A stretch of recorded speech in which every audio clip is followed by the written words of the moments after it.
Hello, I'm back with 1 Samuel 21. It's very exciting. Things are happening so quickly. Remember, I am Jimmy Chan, your friendly neighborhood Holy Bible explainer. My channel is Food for HNM. Take a moment to either like this video, share, I don't know about sharing, subscribe, or you could comment. I really like comments. Remember, however, I reserve the right to erase your comment if I don't know what you're saying. Okay, remember, where we are in the story is David killed a giant, and then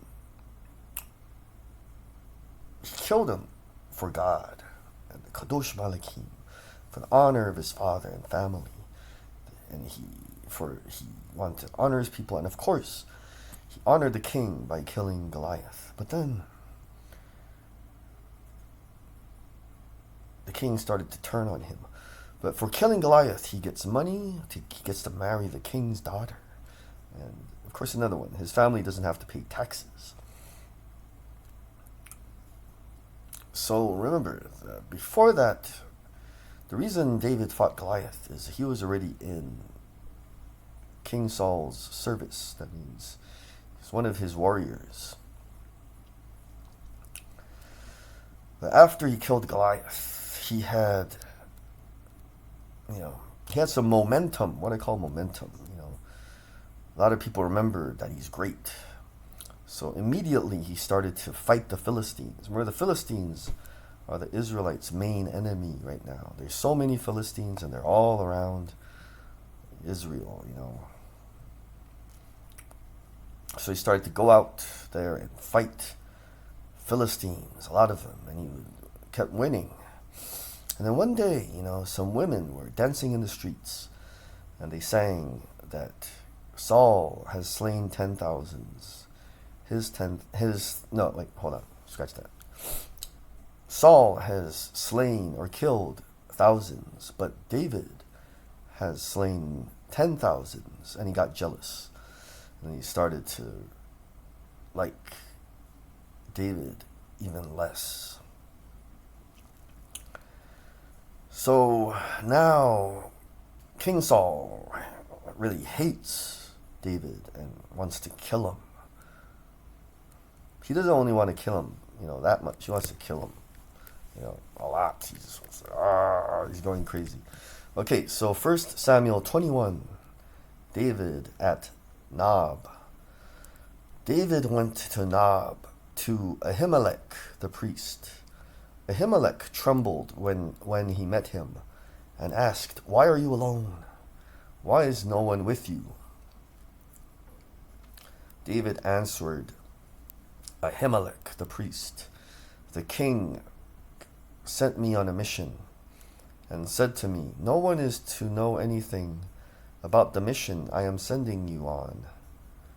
So no one is to know anything about the mission I am sending you on. As for my men, I have told them to meet me at a certain place. Now then, what do you have on hand?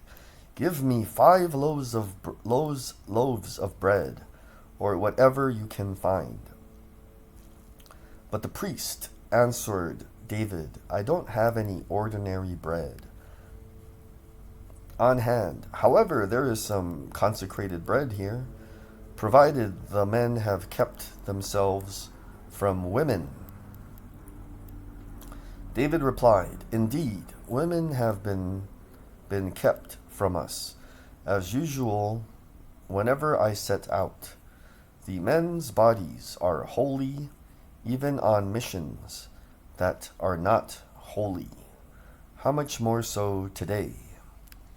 So the priest gave him the consecrated bread, since there was no bread there except the bread of the presence that had been removed from before the Lord and replaced by hot bread on the day it was taken away. So this is Nob. Now one of Saul's servants was there that day, detained before the Lord. He was Doeg, the Edomite, Saul's chief shepherd. David asked Ahimelech, "Don't you have a spear or a sword here?" "I haven't brought my sword or any other weapon because the king's mission was urgent." The priest replied, "The sword of Goliath the Philistine, whom you killed in the valley of Elah, is here.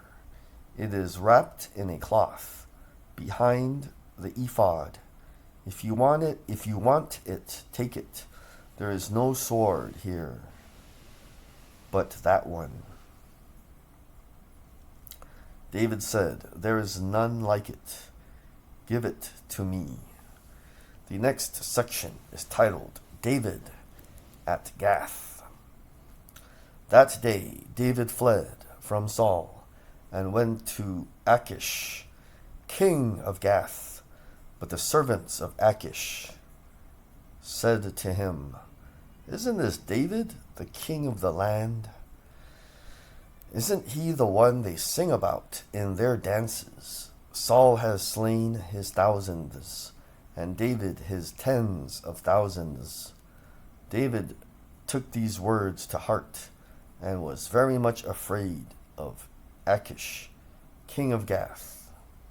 So remember, if David takes these words to heart, that means he knows that he can kill tens of thousands of people. So why is he afraid of Achish? So remember, to be afraid is to not hold back and destroy, you remember that from my earlier videos. So David wanted very much to kill Achish. So he pretended to be insane, crazy, in their presence. And while he was in their hands, he acted like a madman, making marks on the doors of the gate and letting saliva run down his beard. Achish said to his servants, "Look at the man. He is insane. Why bring him to me? Am I so short of madmen that you have to bring this fellow here to carry on like this in front of me? Must this man come into my house?" Let's keep going with 1 Samuel 22. The next section is titled David at Adullam and Mizpah. David left Gath and escaped to the cave of Adullam. When his brothers and his father's household heard about it, they went down to him there. There. All those who were in distress or in debt or discontented gathered around him, and he became their commander. About 400 men were with him. So there is a cave called the Cave of Adullam.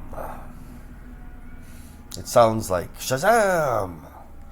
Or there's Black Adam, It's like the Cave of Shazam, Black Adam. No, the Cave of Adullam. So it seems like at the Cave of Adullam, there were all these people, 400 of them. And they just followed David, He just went to that cave and he was probably like, "Hey, there's a bunch of people here. Oh, they look sad,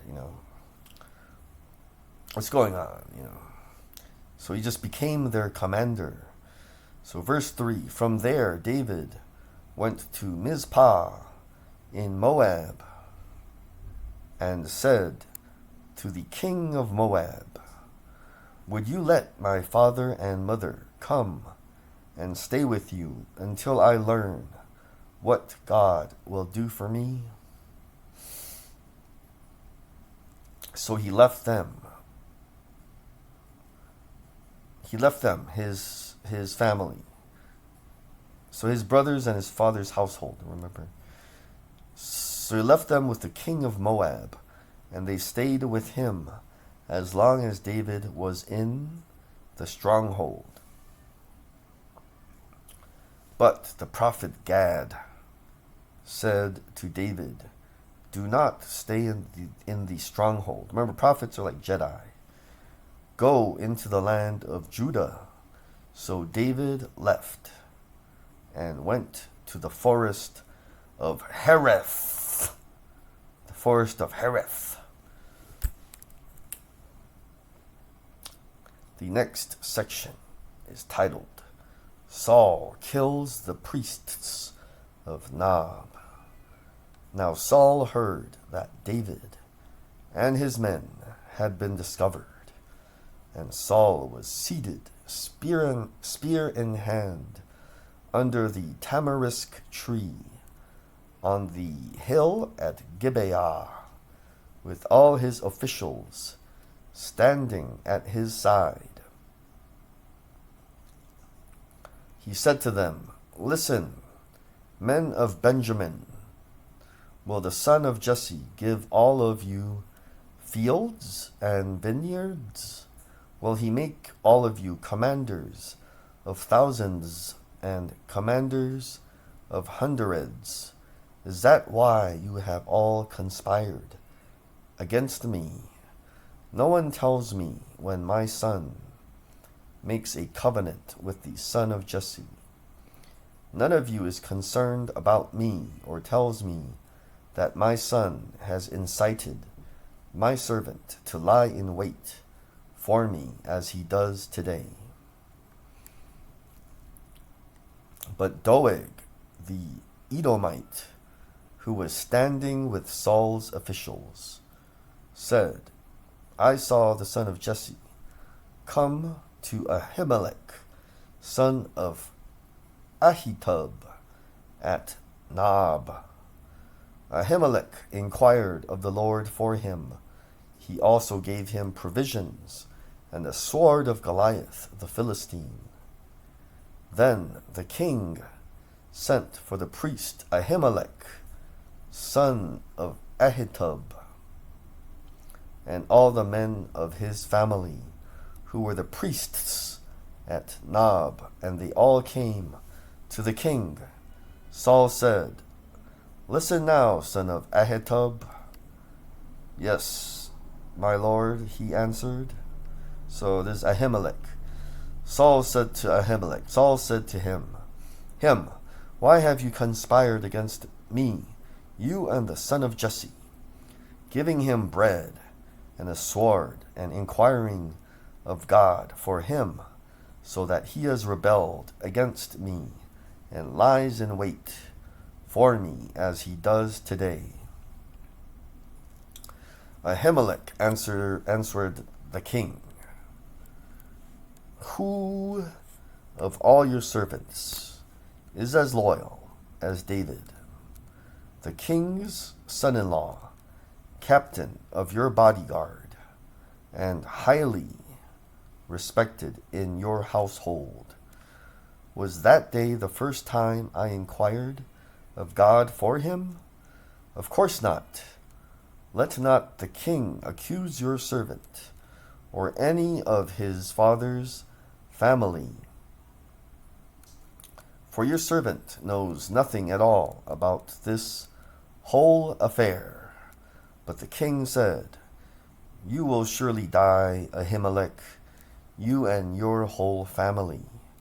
Then the king ordered the guards at his side, turn and kill the priests of the Lord. Oh, that's not good.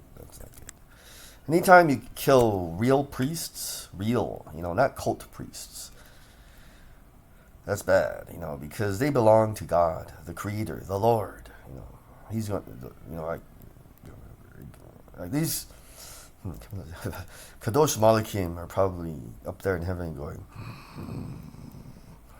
you can't do that, because they too have sided with David. They knew he was fleeing, yet they did not tell me. But the king's officials were unwilling to raise a hand to strike the priests of the Lord. The king then ordered Doeg, you turn and strike down the priests. So Doeg, the Edomite, turned and struck them down.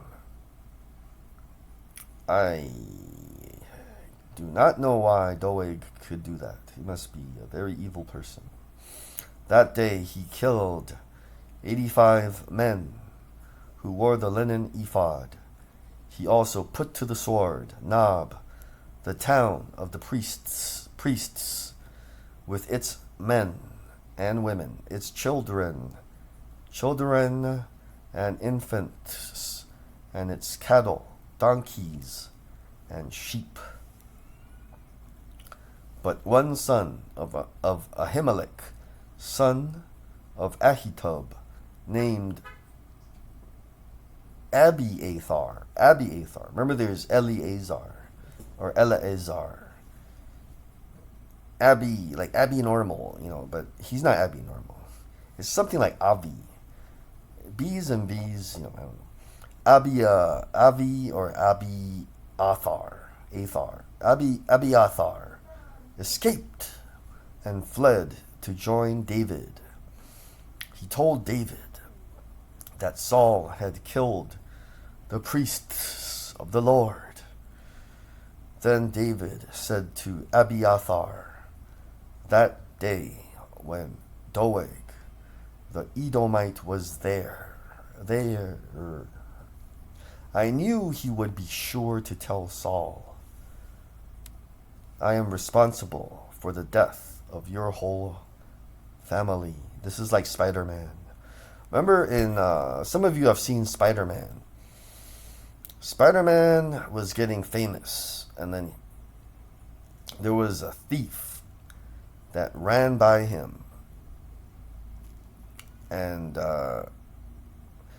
someone said, stop that thief. And then Spider-Man, he was, I think people didn't appreciate him, so he felt like, because Spider-Man just saves people, he just beats bad guys up, and no one pays him, But one day he was feeling really unappreciated, and then this thief ran right by him. They were like, stop him. And Spider-Man felt, I don't feel like it, because no one appreciates me. He's like, wah, wah, And the thief goes into the elevator, and he's like, oh, thanks, because he knows Spider-Man could have just creamed him, And then the elevator door closes, and then the thief got away, But what happens is that thief ended up shooting his uncle dead. So David is feeling like Spider-Man, that, he's like, I saw Doeg, but it's not David's fault, because he's a killing machine, He's like a superhero. He killed Goliath. He was like, I knew I should have killed him, No one said kill Doeg and he didn't kill him, but it's not really David's fault, He's saying, I saw Doeg, and I should have killed him, And then I didn't kill him. And he ended up killing all the priests. It's similar to what happened to Spider-Man. But you have to remember, it's not David's fault. Well, one more time, so you know what it sounds like. David, he's like the best fighter killer ever, But he just thought, I saw Doeg, and man, I should have killed him, but I didn't. It's not his fault. And then Doeg ended up killing the priests. And then he's just saying, I am responsible for the death of your whole family. He's not really responsible for the death of your whole family, but he's a killing machine, so he has a reason, you know. He's gonna say, you know, because Doeg sucks, you know, I'm going to kill Doeg because he killed the priests' families. Stay with me, David is saying. Don't be afraid. The man who wants to kill you is trying to kill me too. You will be safe with me. Let's stop right there. So thank you for listening. And remember that it is Christmas. And I talked about in an older video, the wisest, the smartest man who ever lived said, fear the Lord, fear God. This is the philosophy of life. You know, he's the smartest person who ever lived. He said, if you want to know how to live, and this is how you should do it. He said, fear the Lord, fear God, and then eat, drink, and be merry, and do good all the days of your life. And keep God first. He will take you places.